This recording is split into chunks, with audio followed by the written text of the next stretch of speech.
Building high performing teams doesn't happen by just assembling talented individuals. It's actually about creating an environment where they all can thrive together. Hello, my name is Pooja Natin Porwal, and today we would look at how you can create high performing team. In today's video, I'm going to share strategies that are going to help you foster collaboration, boost performance, and lead a team that delivers outstanding result. So let's dive in. See, here is a fact. High performing teams don't happen by chance. Okay? It's not like you get 10, 20 people who are just very, very good at what they do and you have a high performing team. No, it doesn't happen. However, they are built with intentions, with trust, and a focus on shared goals. As we all know, we all say, right? A chain is as strong as its weakest link. The interpersonal relationship between your team members can become that weakest link. So that's why it's very, very important that we have the right environment, the right goals, the right focus. So stick with me till the end and I'll share with you 5 lesser known strategies that can transform your team from ordinary to high performing. Let's look at what is the foundation of a high performing team. Okay. So always remember that every high performing team is built on 3 key pillars. First is trust, second is clear communication, and third is shared purpose. Without these, even the most talented teams can fail to deliver.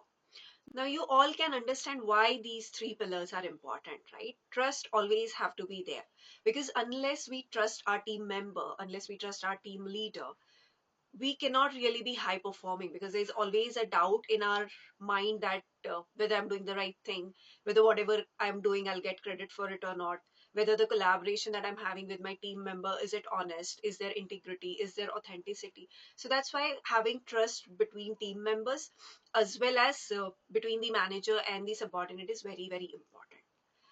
Clear communication, as it says, communication is backbone of every interaction, right? So unless we are able to communicate very clearly on what are the objectives, what are the expectations, what are the deliverables, what is it that we are trying to meet at the end of it, it's not going to happen because people may misunderstand and they would deliver something which is not in line with what you are expecting.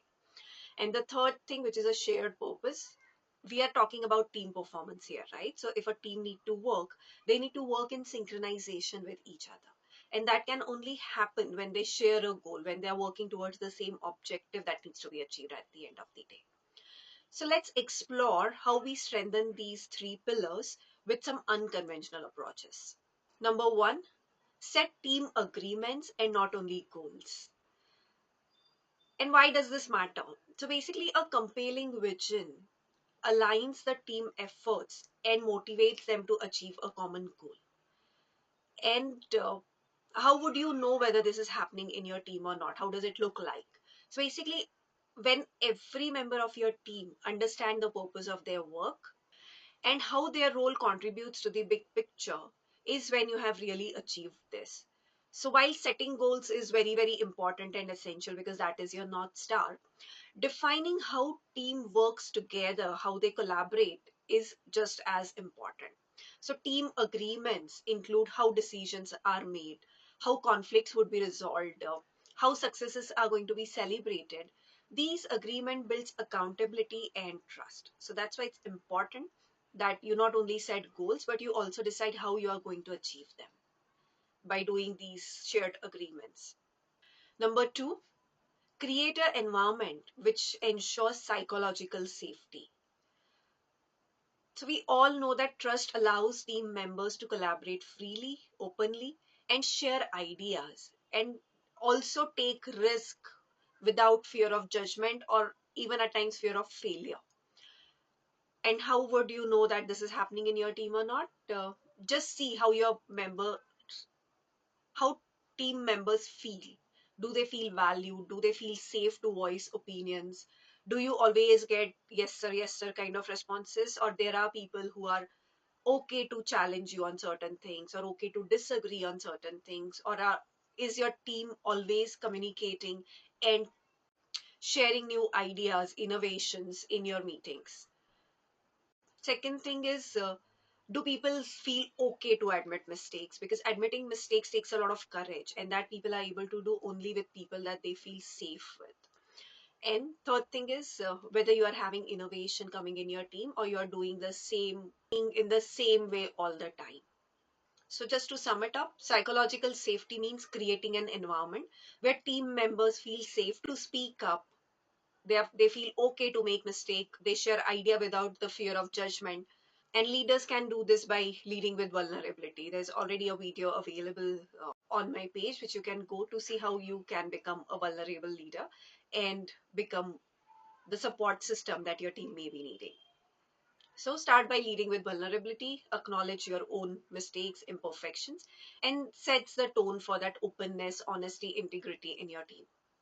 Number three, align individual strengths with team roles.